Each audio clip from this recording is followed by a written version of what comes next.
Apa iya Allah jadi sumber penderitaan? Kalau ada orang ngomong seperti ini, pandangan seperti ini dianggap kontraproduktif. Kontraproduktif itu justru menyusahkan. Alasannya apa? Yang pertama, Allah itu kan kita yakini Maha Kuasa, Maha Baik. Kalau Dia Maha Baik, kontradiktif kalau keburukan itu dinisbatkan pada Allah. Yang baik ya menghasilkan yang baik. Kok ada penderitaan, ada kesalahan, ada keburukan, itu berarti manusia yang menjauh dari kebaikan. Yang kedua, penderitaan itu apapun jenisnya, meskipun dirasakan sakit, sebenarnya ada tujuan baiknya. Ini bantahan kedua terhadap yang bilang bahwa Allah sumber penderitaan.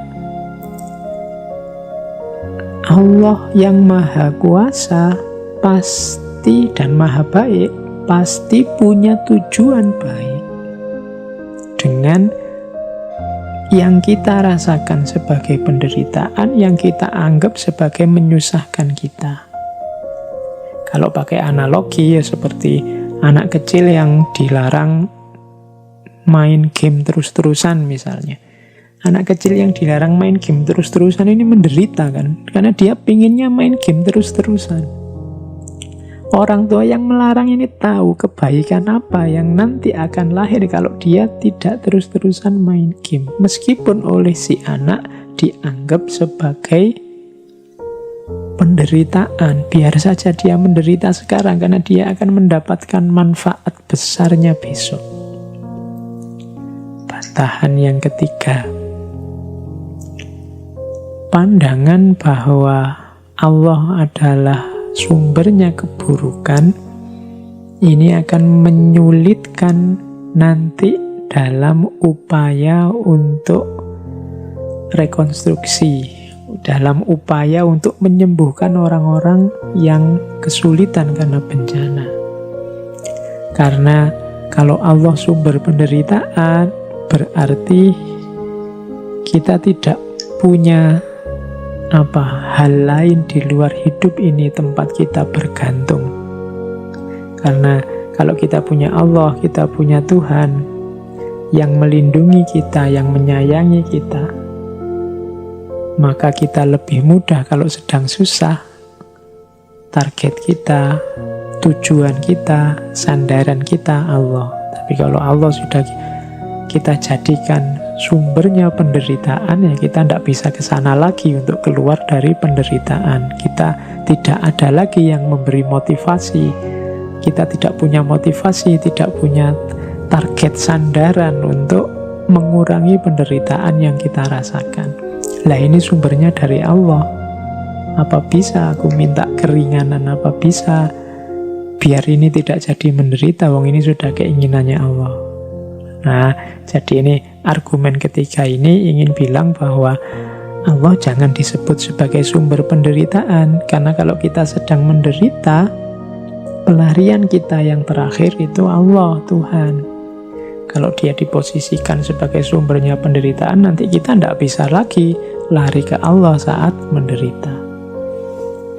Oke, itu dialog-dialog filsafat tentang penderitaan. Ya monggo nanti untuk bahan diskusi. Saya bilang tadi, pikiran-pikiran filsafat itu ya produk berpikirnya manusia, yang pasti tidak ada yang sempurna.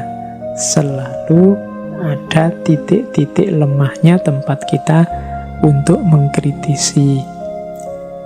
Saya lanjutkan dengan ini agak menarik. Tadi tiba-tiba saya dapat referensi dari Mahatma Gandhi. Sebenarnya ada, katanya Mahatma Gandhi, ada 7 dosa, ada 7 kesalahan kita, yang 7 ini nanti akan jadi sumber penderitaan kita dalam hidup. Ini 7 dosa ini saya bawa karena agak populer. Mungkin manifestasinya ada dalam kehidupan kita sehari-hari kali ini. Yang pertama apa? Penderitaan kita hari ini banyak muncul dari antara lain nomor 1, politik tanpa prinsip. Ini katanya Gandhi ya, politik tanpa prinsip. Politik itu tata masyarakat, bagaimana cara mengatur kehidupan bersama. Kalau dia tanpa prinsip, kalau dia hanya berdasarkan kepentingan-kepentingan sesaat, keinginan-keinginan sementara, tidak ada prinsip-prinsip, yang terjadi ya kekacauan. Kalau itu kekacauan, pasti melahirkan penderitaan. Jadi dosa pertama yang menjadi sumber penderitaan adalah politik yang tanpa prinsip. Yang kedua, sumber penderitaan adalah bisnis tanpa moralitas.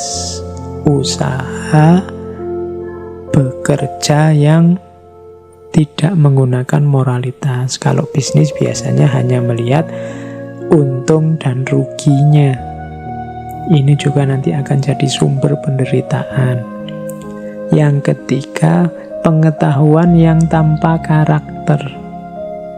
Orang-orang pinter, orang-orang berilmu yang tidak punya karakter. Tidak kelihatan wajahnya seperti apa. Sehingga ilmu, pengetahuan hanya dipakai untuk menjustifikasi kepentingan-kepentingan keinginannya sendiri. Yang keempat, sains tanpa kemanusiaan. Ilmu pengetahuan atau sains yang dikembangkan dengan tidak mempertimbangkan nilai-nilai kemanusiaan. Ini nanti juga akan melahirkan penderitaan. Beberapa kritik terhadap sains modern kan sudah menunjukkan itu. Misalnya sains yang hanya melahirkan manusia-manusia yang kayak robot, sains yang hanya melahirkan destruksi terhadap peradaban, sains yang melahirkan bom nuklir yang menghancurkan, sains yang menghasilkan, dan lain sebagainya. Sains tanpa kemanusiaan. Jangan lupa juga 7 dosa sumbernya penderitaan adalah kekayaan yang tanpa kerja. Kekayaan yang tanpa kerja simbol kemalasan. Meskipun sumber daya kita luar biasa, kalau isinya hanya orang-orang males yang tidak mau beraktivitas, yang ingin hasil instan saja, pada saatnya kekayaan itu akan habis dan akan lahir penderitaan. Kemudian yang keenam, kenikmatan tanpa nurani. Kenikmatan tanpa nurani ini orang yang hanya ingin seneng-seneng saja, memikirkan kenyamanannya saja, tanpa menghidupkan kepekaannya terhadap lingkungan sekelilingnya. Hanya nyari enaknya sendiri saja. Dan yang nomor 7, ketakwaan yang tanpa penyangkalan diri. Orang-orang bertakwa, orang-orang religius, orang-orang yang semangat beragama, bertuhannya tinggi, tapi tanpa penyangkalan diri. Orang-orang yang egois, orang-orang yang sombong, merasa besar, merasa benar. Jadi ini 7 dosa sumber penderitaan. Mari kita hati-hati biar 7 ini tidak hidup di lingkungan sekitar kita, karena kalau ada ya sedikit banyak kita akan mendapatkan penderitaannya, karena ini penderitaan level kemasyarakatan, level hidup bersama. Kalau yang di atas tadi kan penderitaan sendiri-sendiri individu kita, tapi ini sebenarnya penderitaan dalam kehidupan masyarakat. Itu lahir dari 7 dosa ini. Politik yang tanpa prinsip, bisnis yang tanpa moralitas, pengetahuan yang tanpa karakter, sains yang tanpa kemanusiaan, kekayaan yang tanpa kerja, kenikmatan yang tanpa nurani, dan ketakwaan yang tanpa penyangkalan diri.